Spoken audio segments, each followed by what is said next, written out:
Q&A session, Recurrent Neural Network Part 2. Continuing from the previous video, I will discuss recurrent neural networks to answer the question I received in the comments. If you are new to recurrent neural networks and have not watched the previous video, I recommend that you watch the previous video first from the link in the description box. This video will take a more in-depth look at the structure of RNNs.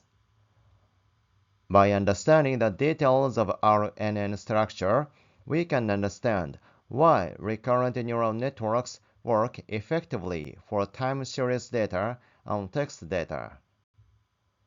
Let's get started.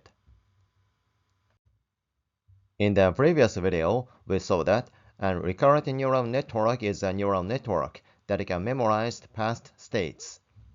This lecture gives you another important characteristics of recurrent neural networks. It is variable length input. That is, when we use a recurrent neural network, we can use different size datasets for training and testing. When we train an artificial neural network model, we have to set the size of the input data to the same as the number of neurons. And when we use the trained model for prediction, we have to use a test dataset of the same size as the training set.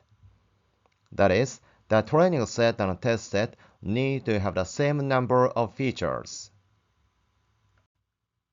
For example, this artificial neural network has 4 neurons in the input layer. In this case, the size of the input data has to be 4. And when we want to make a prediction by this model, the input data size has to be 4.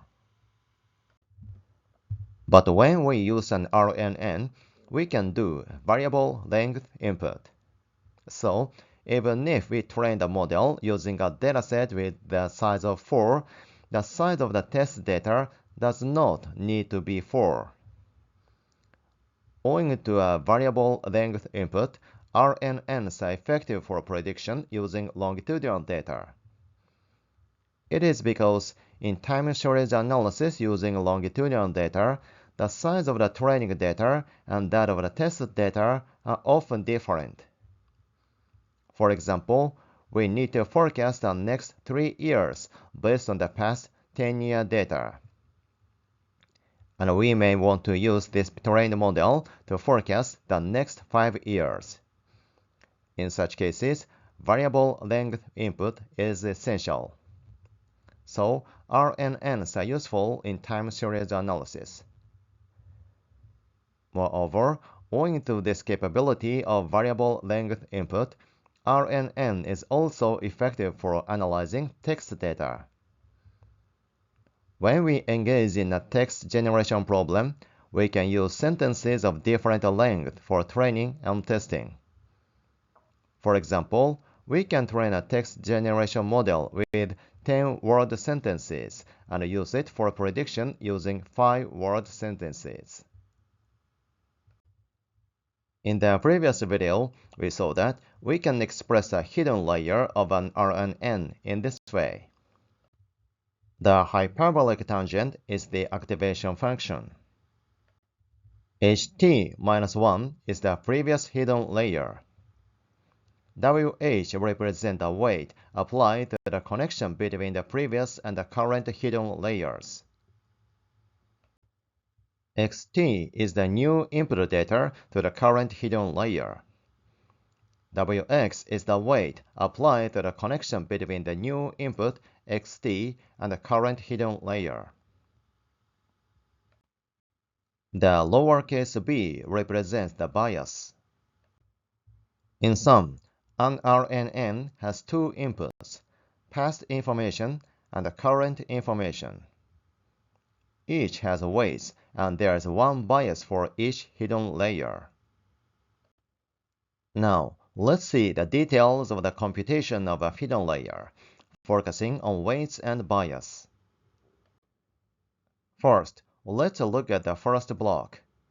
The input data is x1. This is the first layer.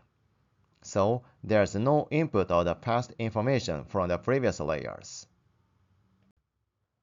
An initial value h0 is the input to the first layer. If we want to provide some past information to the first layer, you can set the information to the initial value as the initial memory. If we do not have any information to set, we can set the initial value to 0. This is the formula for computing the output value of a hidden layer. Using this formula, we can get the equation for computing the output value of the first hidden layer, h1. The initial value is h0, and the first input is x1. So, we can express the output value of h1 in this way. Now, let's compute the output value of the second hidden layer, h2. The input data is the previous layer's output, h1, and the new input, h2. By plugging h1 and h2 into the formula, we can compute the output value of h2 in this way. Similarly, we can compute h3 and h4. Let's look at these equations. All equations use the same weights, WH and WX. They also use the same bias, B. Let's look at the formula. Among the terms in the formula, only ht-1 and xt have time information. Weights and bias do not contain time information.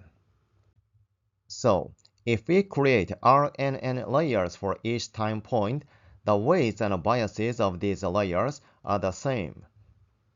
They will be the same irrespective of how many layers are created.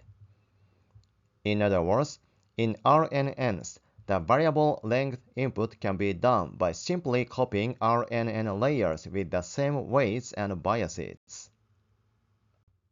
Let's visualize it by another figure. As we have seen, the weights and biases of these RNN layers are the same. If we stack some RNN layers in each block, the weights and biases of the blue RNN layers are the same. And the weights and biases of the black RNN layers are the same. By the way, how about the more complex network containing dense layers? In this case, the weights and biases of the dense layers will also be the same.